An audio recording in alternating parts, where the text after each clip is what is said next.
سبح اسم ربك الأعلى الذي خلق فسوى والذي قدر فهدى والذي أخرج المرعى فجعله غثاء أحوى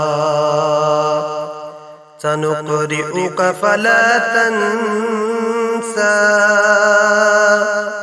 إلا ما شاء الله إنه يعلم الجهر وما يخفى ونيسرك لليسرى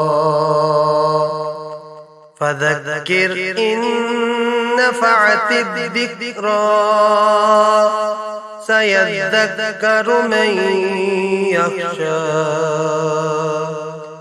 ويتجنبها الأشقى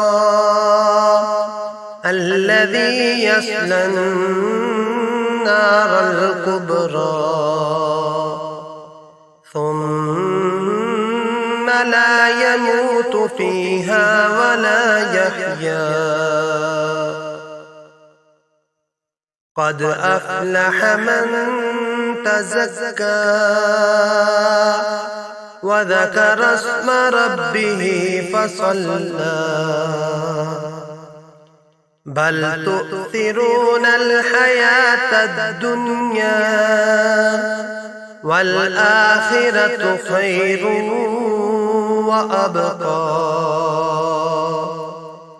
إن هذا لفي الصحف الأولى صحف إبراهيم وموسى